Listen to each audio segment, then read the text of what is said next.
Welcome, welcome, welcome to She Inspires Change, very first live interview. And today we have LaCoshia Anderson-Ned on our panel today. Welcome, LaCoshia Anderson. She Inspires Change is a women's empowerment group where we inspire, empower, and motivate women to remove the mask so they can walk into their greatness. We encourage them to share their story, their warrior story of transformation. And today, our best-selling author, LaCoshia Anderson-Ned, is going to be sharing her warrior story with us on today. A little bit about LaCoshia. LaCoshia is from Westlake, Louisiana. She is a best-selling author again, and she is a licensed cosmetologist. And soon she will be starting her very first hair care line. As an author, LaCoshia writes about her experience of coping with the loss of her child. She became an author because she felt that she can inspire someone who else was going through what she had already been through. Through the storm, she never gave up. She plans to continue writing books that will inspire people to never give up, to never to give up on life, nor their dreams. And her favorite quote is, "Keep the faith and believe that you can get through the storm." Welcome, LaCoshia. Thank you for having me.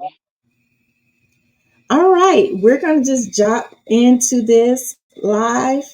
I just want to make sure that we are live on all platforms and we are recording. All righty. So we're going to just jump right in here. What inspired you to share your story, coping with the loss of your child, on this anthology project with KB Publishing? I was inspired by just trying to figure out how to be able to talk to everybody and just letting everybody know what I've been through. And that was my way of coping with everything. Um, Mm-hmm. it's hard whenever you trying to cope with it just without talking to anybody about it. So I felt like if I write about it, I will be able to get through and let everybody else understand exactly what I'm going through. Mm. So tell me a little bit about the title. What about the title? What made you come up with that title, Coping with the Loss of a Child?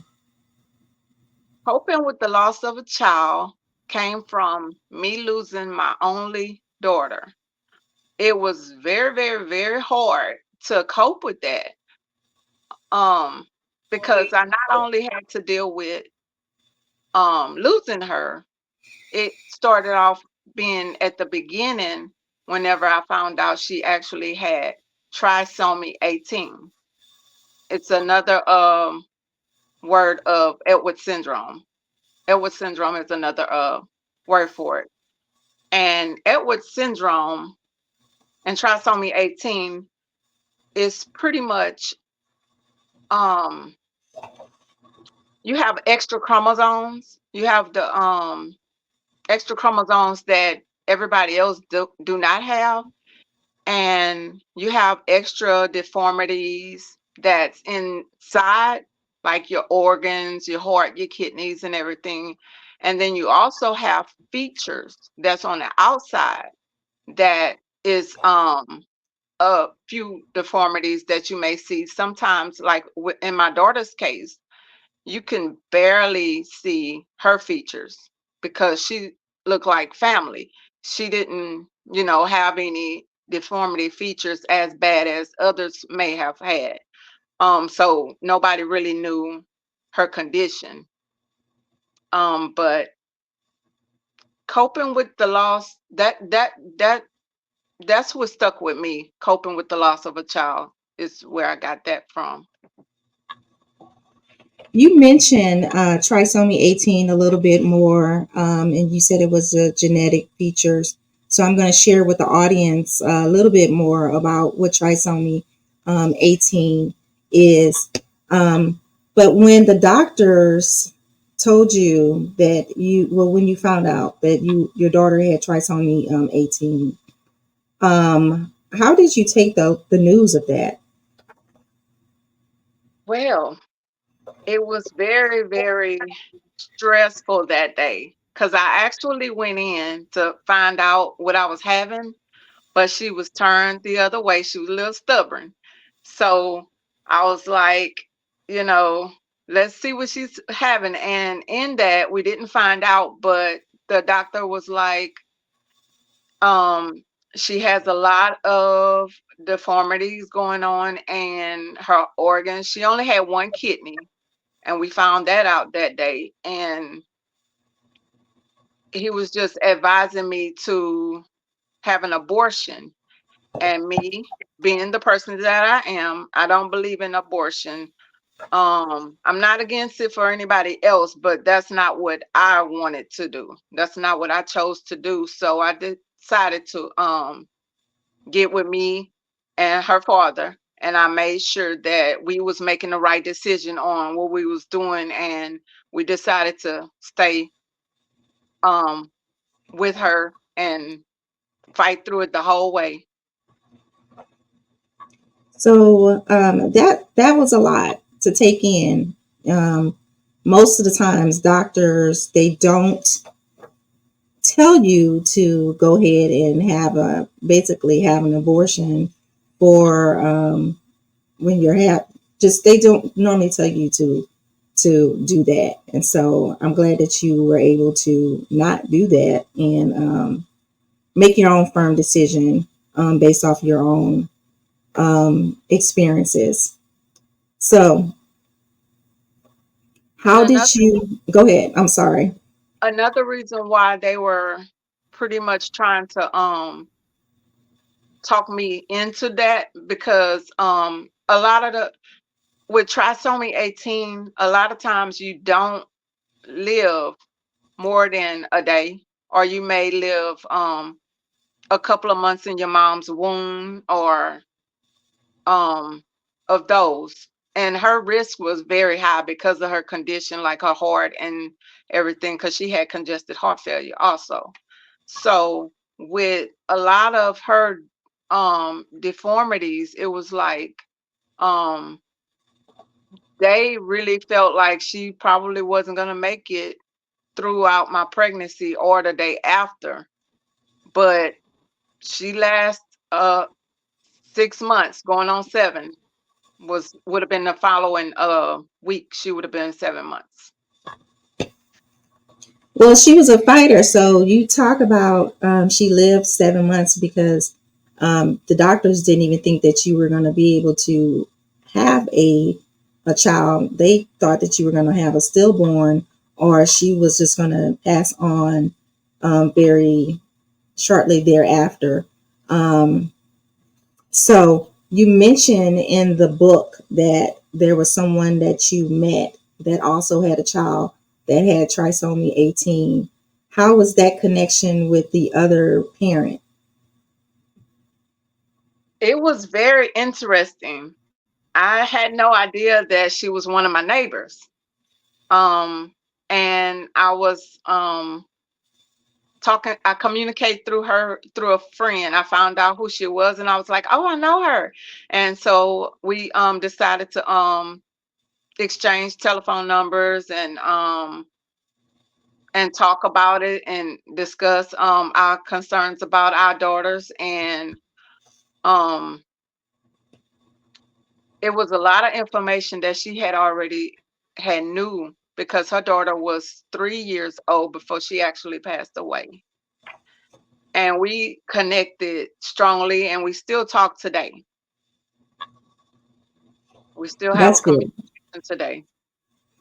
When you're going through like your child with a terminal illness, or just with just illness in general. And so sometimes we don't want to put a lot of burdens on our families and friends. but because they're the caregivers for us as well. But to have someone that was going through the same thing, something similar, and their child was going through the same thing, it was a good thing to have that connection with that person, because you could relate to them, and then you can literally just let your guard down and be like, hey, this is what I'm dealing with, and this is what I need to kind of help me get through. But I want to know a little bit about Anana, because she lived for a short time, but she had a little spunky personality. So tell us about that. Oh yes. Anata was spoiled. She was spoiled.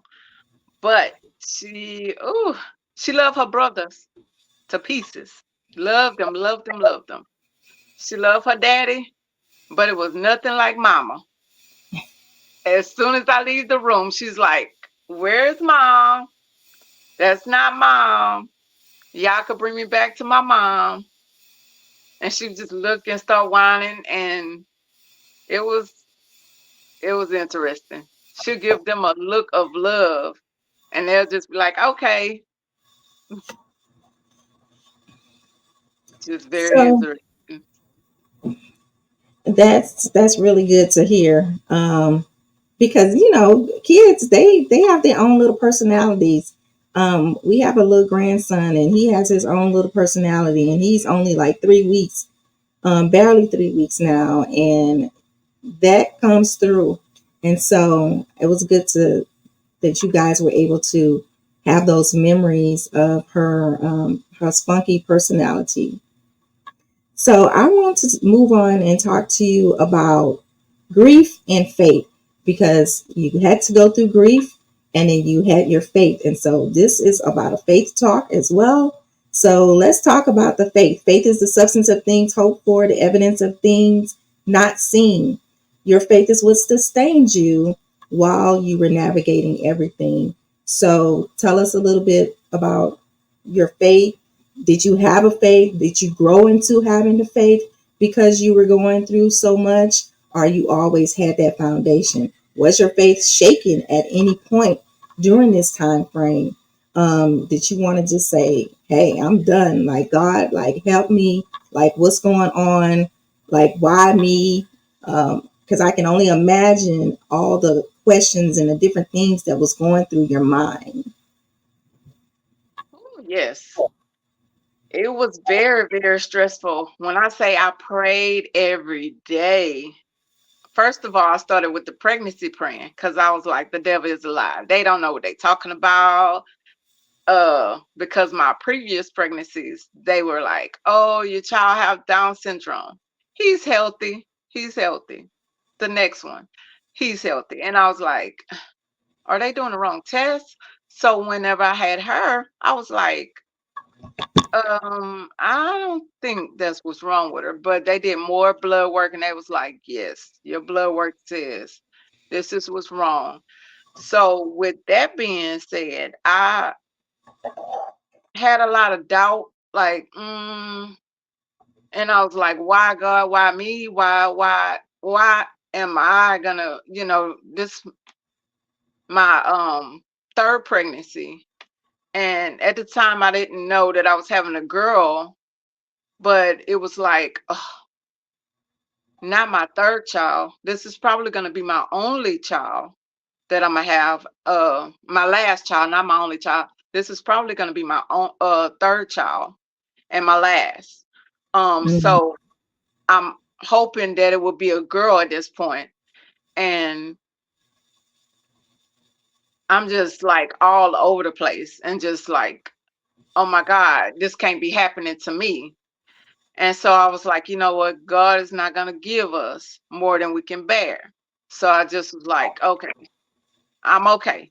I'll be okay. I'll figure it out later, but I'll be okay. So after finding out she had trisomy 18, then I find out that I'm having a girl later. And then that's where it was like, okay, now it's my only daughter, still praying, but I'm stressing like sometimes you have those doubts in your head, like, do God even hear my prayers? Mhm. And I was like, you know what? He hears me. He hears me. He's not going to answer until he's ready. So I said, I'm just going to pray. And then at first, I was praying. I was like, well, I prayed for a healthy baby. He didn't give me a healthy baby. And then I was like, I prayed for a girl. He gave me a girl. But I was just like still in like unbelief that she had this condition that nobody could do anything about. Nobody knew what it was called and why did it happen. And so I was just devastated. Like, but I still didn't feel like I should have an abortion because I was like, what if they're lying? What if they're not telling the truth? And then I would have to live with that guilt of pain inside of me, just thinking that I made the wrong decision. Um, and after that, just I just kept trying to be strong for the boys, most boys. Mhm. Hold it in, and eventually they still didn't know what trisomy 18 was whenever I had, well, before I had her and after I had her, they was like, oh, okay. But whenever she started going to the hospitals and doctor visits, back and forth to New Orleans, to Lafayette, then they started realizing, okay, sister's sick. She's really sick. And so by me being with her in the hospitals, I had to be strong because I was like, I can't be with the boys and I can't leave her by herself either. So it was a lot of fasting. Yeah, I can only imagine doing that. That faith, your faith was tested time and time and time again. Is during those trying times that we find out who's there for us, and then we also find out how strong we are too. Because nobody can tell you exactly how to deal with grief, let alone how to prepare for losing a child that you just had. And then all the questions that are unknown that you have, like, why me, God? Why is this? But sometimes God picks us to be that vessel to help somebody else in the long run. We may not know it, but you remember the song that was like, if you can use anything, use me, Lord. And then when you like, use me, Lord, and then when he's using you, you like, hold up, no, no, no, no, not this time. We don't get to pick and choose which one it is that we are being used as that vessel. But at the end, it is something beautiful because there is always a message in the mess. There's a message in it. So I want to And talk to you. Oh, go ahead. another thing that helped me was I was also a special ed substitute teacher. So not knowing, I was sub in the fifth grade class. I was sub in the third grade class, kindergarten, and I was like, "Ooh, these kids are extra." As soon as I went to the special ed class, I was like, "Oh my God, they special, but they my baby special." And I was like, "Oh my God, keep me in the special ed class. They my babies." Um, You know how everybody have they classrooms, like some people can't handle the special ed crew, but the special ed crew is my favorite. Um, that's what helped me with my daughter. I was working in a special ed class for probably 10 years. And when I say I didn't want to leave them, but the hurricane whooped it up and made me. So I had no choice but to leave because if not, I probably would have still been working in the school system today. But it, the special ed class really, really, really prepared me for my daughter, and I didn't even realize it because having patience with the kids, loving the kids, showing them motor skills and showing them how to read and just being there for them, listening to them. Because I wasn't just in just a regular SPED, I was in the artistic classrooms, all the SPED departments. And I was just, I was happy. I was very, very happy. And I was upset when I had to leave, but COVID and the hurricanes uh Yeah. made me leave. Other than that, it was a quite interesting uh career. But like I said, that's what helped me really, really, really get prepared for Nada when she came. So I wasn't like, oh my God, what am I gonna do with her? I had Yeah. I already knew it was like a mother instinct. Like I know what to do. I was, in a special ed class, so I know exactly what to do. And everybody around me was like, "You good?" I was like, "Yeah, I know what to do with her. She might look at y'all crazy, but she love her mama." So I want to talk to you about grief because grief is there's stages of grief, and grief is real, and it's something that you and your family experience. As we know, there's 5 stages of grief: denial, anger, bargaining, depression, and then there's the acceptance. We go through all of that. Um, and we talked a little bit about your faith walk. And I know your faith walk is what helped you go through the denial stages. But we want to let folks know that grief is real.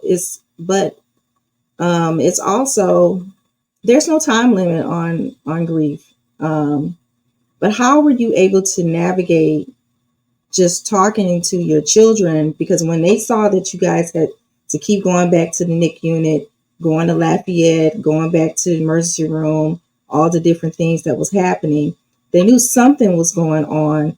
But at some point, you were going to have a real conversation with your children, and based off the information that you were getting from the doctors.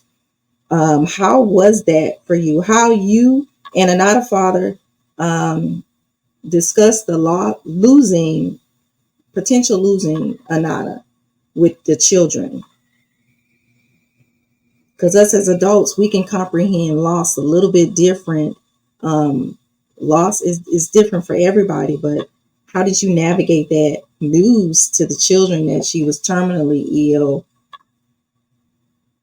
We sat there and talked to the kids, but I really think that the kids didn't really understand at the time that she was really sick as she was. They didn't, I don't believe that they really realized how sick she was. They just thought she had like a disability. But because everybody doesn't know at a young age what congested heart failure is. Mm-hmm. um she was on a breathing machine and she was incubated a couple of times, and um she was very, very ill. But I don't think they actually knew how sick she was until the day we came home. And that was crazy too. Like the day that we actually came home, I think I was in denial. Like, okay, she's sick, but she's gonna last like probably a couple of days or whatever. I don't think she is sick as they say she is. But she was actually sick because we did our little faith walk, um, which was very, very nice. That faith walk, I tell you, it was awesome. I didn't think it was a faith walk. I called it a bye bye, see you later. And I was just the waving, waving, waving, like, bye, y'all, see y'all later. Cause I was so exhausted. I was excited to go home. And I was like, we're about to spend time with Anata. I mean, it was more excitement than a bye bye. We're going home to, pass away. Um, Yeah. so I'm glad I had that spirit of excitement because it would have been a lot worse for me. I would have probably been more depressed. Um, but it didn't happen like that. We left, we went home in um the best um airplane, private airplane ride we could ever be in. I never experienced a private jet, but Anata made it happen. First She class. made it happen. Yes, she made it happen. And when I say they flew us all the way to our hometown, they flew us all the way to our hometown from New Orleans. And we were actually the first ones flying home to for her to pass away. She was the first child. So Yes, you didn't even know that you were, because you were still in the denial stage at that point, that this was her honor walk. She was getting ready to be, she was being sent home to pass away. And you were just so excited that you were now finally out of the hospitals, and but finally being able to be with your daughter, but not realizing that this is, we are about to say goodbye to our daughter. And that's exactly. what grief does to you, because you're, you could be in that denial stage for a long time before you get to the acceptance phase. And then the bargaining phase. You were doing the bargaining when you were pregnant, you know, because you're like, and also the denial. I think the denial kind of ran through a lot because of your previous pregnancies too. So it's kind of Exactly. hard to receive the information that the doctors were saying, because you're like, they've spoken this on my children before, and they came out perfectly fine. And so, well, this is going to be the same thing. We've already been through this before, but then it ended up being a different thing. And so trying to navigate that.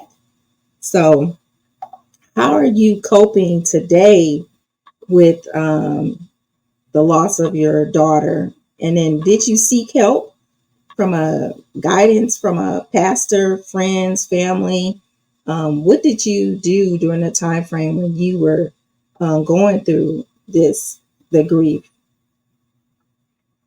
Well, during her pregnancy, during my pregnancy, I had no, I didn't have a counselor until after I had her. Because I had a deep depression and I literally did not know what to do with myself. I was like, I'm trying to hold in for the kids. I'm trying to hold in for myself.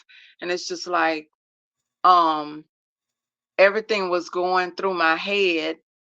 And then not only that, 5 months after Nada passed away, her brother got killed in Houston. So her dad and I were like stressed out at the time and was like, oh my God, it's just too much going on.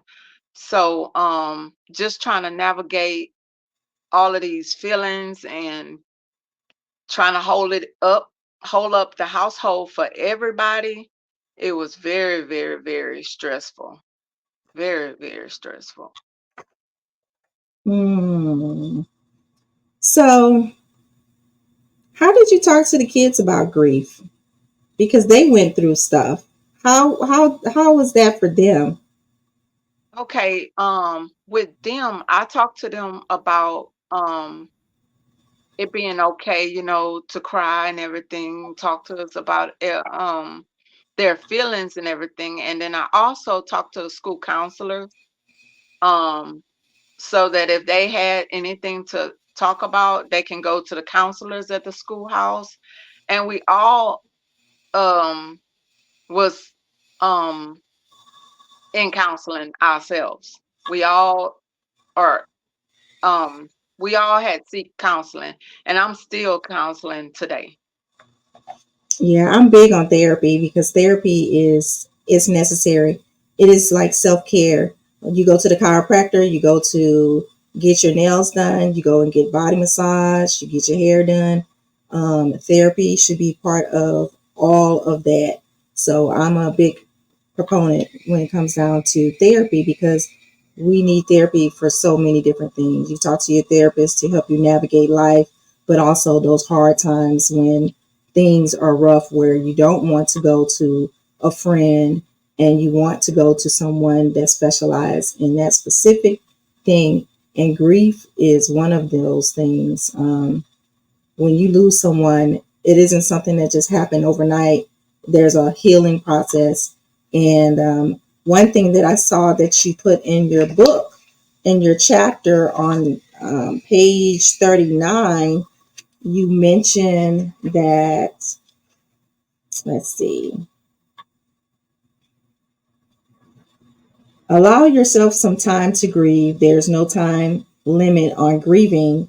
But you also mentioned that for children, this was what was good for me that I really highlighted. Allow your children to be open about their feelings regarding losing their sibling. Don't try to make children get over the loss of their sibling. Grief takes time and is different for everyone involved. How did your kids cope? Because how did they cope each? How did they each cope with losing Anada? It was it was interesting because some coped with acting out in school, and we had to get them straight. Because sometimes kids they don't understand the pain, so they like, oh, you don't understand, nobody understand me, and then they go to school and they're mad and upset and they're not talking about it, so they just go to school and then somebody, one of their friends that they think they're friends or whatever, is talking to them, and that day they was just mad, so they just got an attitude with their friend, and now the friend want to fight them, and now they just get in trouble instead of the kids actually talking. So as soon as the kids would get in trouble, we would me and their father would talk to them, and you know just try to see what's going on with them, and call the schoolhouse and see what happened, and find out why they were, getting into trouble or just being mean at home. Because sometimes they would be mean at home and you didn't know why, but you had to, talk to them and find out why. But it was the grief. Yeah, they were going through the anger stage. Mhm. They were going through the anger stage. And so, um, and that's how they were able to kind of like release what was going on because they really couldn't understand all the different pieces of it. So, how are they doing today? They're they're doing they're doing good in school. One already graduated, and the other one, he's going to the 11th grade. He's doing well, running track and everything. And the other two, they're still doing good in school also. Good. So, your tips, and I know we're going to talk about that a little bit later, that you're going to share a little bit more about that. But those tips were great tips for helping someone. So, we never know why the things that we go through, why we're going through those things. But those tips is also going to help somebody else that are going through the grieving stages because we know there's 5 stages, but just from a person, a family member or someone else that's just gone through, they get to see it firsthand in the book, Awaken Your Inner Warrior. Okay. So as we're almost wrapping up, I thought I had a lot of questions. I had a lot of questions on here, so I want to make sure that I don't leave anything out. But how do you honor her memory and bring awareness to Trisomy 18? But first, tell us how you honor her memory. Okay, I honor her every March. The 18th is Trisomy 18 Day. So in March, I wear purple. As you can see, I'm wearing purple today because of her. But I wear purple. And I try to make a Trisomy 18 shirt for awareness. And sometimes I'll wear it like that whole week of Trisomy 18, just so I can let everybody know about Trisomy 18. Um, during that month. And then in April, August, she passed away in August. August is her memorial. Every year I do a balloon release, and in memory of her, we'll say a prayer, and we'll go to the either the civic center, or I go to her grave site, um, and I release balloons in honor of her. And now I'm about to start a hair care line in honor of her.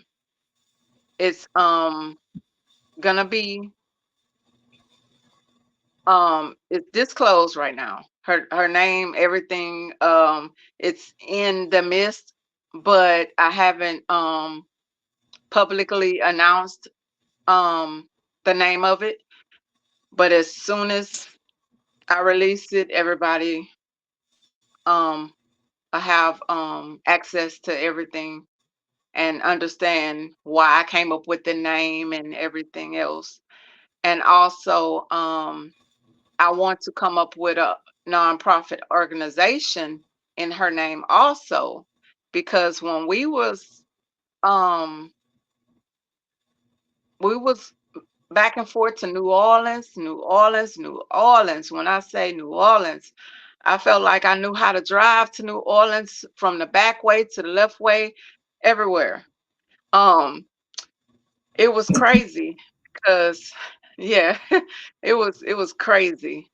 But when I say they made sure we was okay, we had hotel accommodations, we had money, we had food, we had everything. So I felt like I want to give back to the community and be able to start something in honor of her name, so that everybody will be aware of Trisomy 18, what it is about, and also how I can help others like they helped me and my family, because it was stressful because I was not working. I wasn't working at all.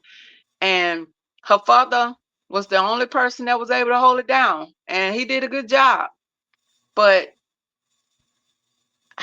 I didn't know what to do. And that was another reason why I was stressed, because it was like I went from working to having her and couldn't work at all because somebody had to be home with the kids and some Mm. had to be at the hospital with her. So it was no two people having a job and oh, somebody will be at the hospital. No, you have to be there for your kids. And so that's what I done. I was there for her. And so I feel like I should be able to give back to the community and show people how much love that they gave to me and my family to give to somebody else's family. I didn't have to worry about stressing about a funeral because the love was there. Facebook family and friends was there. Family outside of the Facebook was there. So I'm just grateful. Everybody was able to help. So this is going to be good when you. Um, this is a great way of honoring Anana. You're going to have this product line that's going to be honoring her for children, but also a nonprofit. Now you're able to give back to the community that once basically gave to you. And that's a huge thing, and people don't really understand about nonprofits. But for this particular nonprofit, I'm excited. I can't wait. I definitely want to be a part of it to help out, because this is a very, very important subject that we're talking about today. We're talking about the loss of a child, but also bringing awareness to trisomy 18. So you're going to also be doing awareness for trisomy 18 because, and it's also, as you said, it's called Syndrome. Edwards syndrome. So when you're looking for trisomy 18, you do better looking for Edwards syndrome because you'll find a little bit more information for that. And I think for any child that to live 6 months, 7 months, a year is a blessing, because I read the stats and I've read up on information.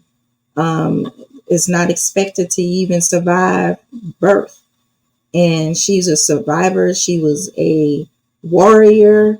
You didn't even know that you were going to be dealing with a warrior. No, when So, she was born, I heard a scream and she was like, ah, and I was like, yeah. I was so mhm, excited. I was like, oh my God, she's here. It was so yeah. So, just a little fighter. She reminds me of her little cousin, because we just got him out of the NIC unit, and another warrior. And I call him fighter because I was like, he was fighting to get here and then fighting to stay here. So we just never know how God has his hand printed on us, and just navigating our lives in different ways. And this leads me to, I'm going to leave the information on here about trisomy 18. So if anybody wants to do some research, go to trisomy18.org, www, well, http trisomy18.org. They have a Facebook group. They also have a Instagram page. But let me go backwards, because you failed to mention that you have a Facebook page. Tell us yeah. about the Facebook page. Oh, bad mom. Okay, I forgot. I don't know how it just went over. Um, yes, Anata has a Facebook page. It's called Princess Anata Joy Trisomy 18. That's her page. And on that page, I take pictures, and when I do a balloon release, I send everything to that page. And for a while, sometimes you'll probably see, sometimes I post stuff and then I was into a zone of depression again. So, that's our humor. So sometimes I may not post it because I was going through something and I'm like, oh my God, get it together. You got to get it together. So I start back praying again, and then I start posting again. Um, so it was kind of hard. So that's another reason why I ended up writing Coping with the Loss of a Child, because it's hard for you to navigate just posting pictures and just going doing her balloon releases and stuff like that. So I felt like if I write, it'll be soothing, relaxing, something that I can actually get out, not only Mhm. by talking about it, but I can release it. That leads me into what's next, because one thing that I found to realize, when I write, I find it very therapeutic. And it just depends on, I let the pen flow unapologetically, because I just let the pen just go. And there's times if I am dealing with something, I journal a lot. I love writing. So I find it therapeutic for me. When you wrote your chapter, what was the feeling like when you released everything that you had been holding on for like so long? What was that feeling? when you finish writing the chapter? Because I know you had to go through the motions all over again. You relive the story, you relive everything. That's one thing about writing, and especially if you're writing about something that you've gone through, and you're going to talk about the highs and the lows. So once you finished it and you had everything in your hand, you're like, oh, I just birthed this baby. Tell us about that. At first, I was writing and I felt like, am I bleeding on a paper or am I writing? So I Yeah. was like, let me get this together. Let me figure out what I'm going to write. And at first, by me writing for the very first time, it was like, hmm, am I putting it together the proper way? And something just said, you know what? Start from the beginning on when you had when you found out you was pregnant. And that's what I did to make it flow a lot easier because sister was stressed out. I was like, I want to tell somebody, but I can't get it out on paper. And I was just like, oh my God, what am I gonna do? And I was like, shut up, just put it on paper and just Yeah. and that's what I did. I just started writing, started from the beginning, and I'll just say, let me, put myself back that first day. And I didn't cry, um, like just getting it out. It's just like certain times when I get emotional is when when I would cry. But just writing it, it wasn't too stressful. It's just like maybe times of when it's time for her to like her birthday or something like that, or the balloon release is like what she would be like if she was still here, because today she would be 5 years old. So sometimes you get in your emotional stages, but for the most part I was excited. I'm very much excited and getting all of that, releasing it. And that's why I always like to do the balloon releases, because it's releasing all of that I have inside. If not, I'll probably be, bad off. But doing the balloon releases, doing I have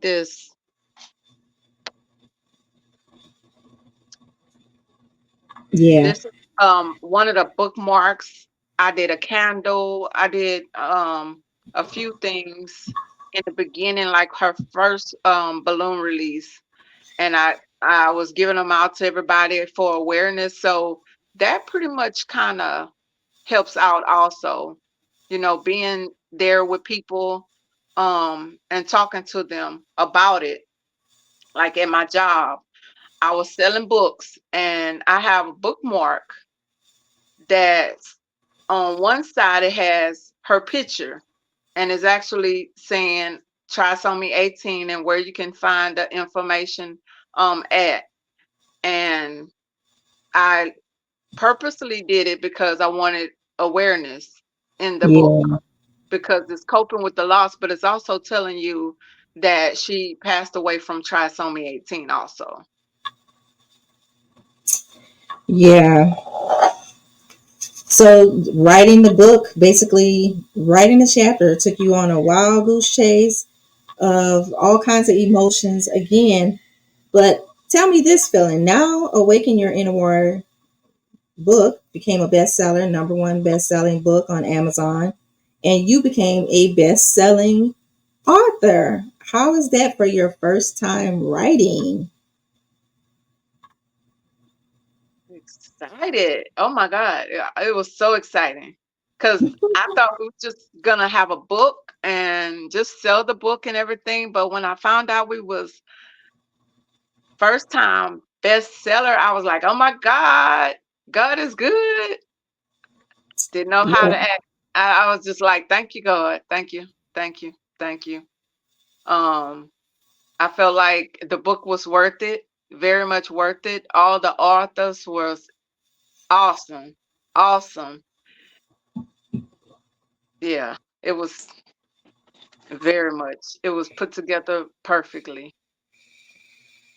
So, and you mentioned that, and one thing birthing this book, it was a journey, but every story in the book was so powerful in its own right.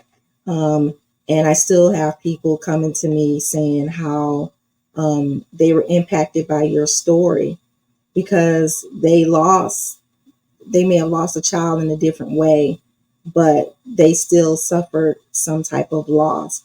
And so I wanted to let you know that that is still impacting people in so many different ways. And so we may not understand why we're going through it, but then on the end, we can see the rainbow at the end, how we're able to help someone, and then another continues to live on through the spirit, but also through the different things that you're still doing to help somebody else navigate what you went through. So I want to know what is in the future now for you that you have one book under your belt. Do you have a writing bug?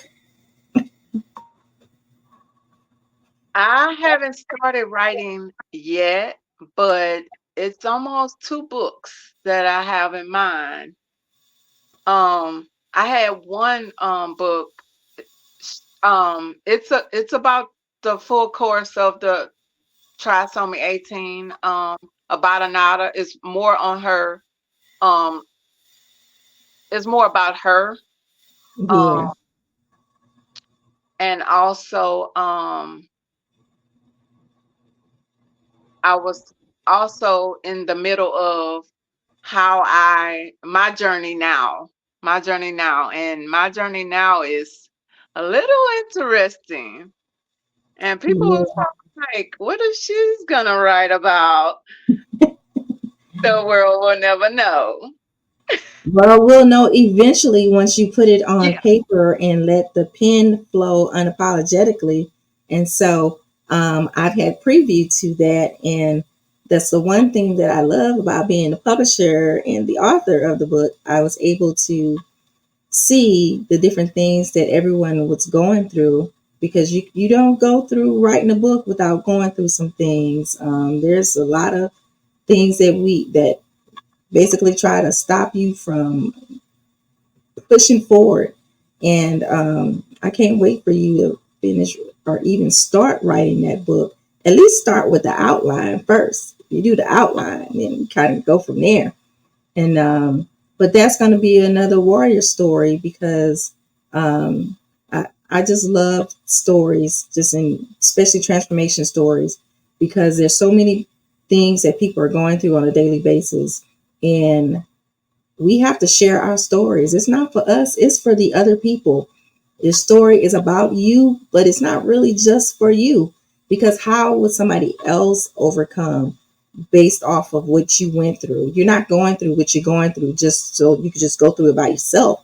You're going through these different things so somebody else can have an overcomer story. We hear it in church all the time. We overcome by our testimonies. So we have to share our stories. It's not that you're telling your business, you're literally sharing something that you've gone through. And now that I've gone through this, I don't want nobody else to go through what I went through. And if I can give you the blueprint or the cliff notes to it, let me go ahead and give you those cliff notes and save you some heartache. But we also know that God still allows us to go through different things. And it's not for us to pick up their baggage or their stuff, but we still give them the tools. My brother used to say this all the time: don't go trying to pick up everybody's stuff. People still have to go through their own personal trials. And I get that, but we're still want to give you the blueprints because people heal by our testimonies and our stories.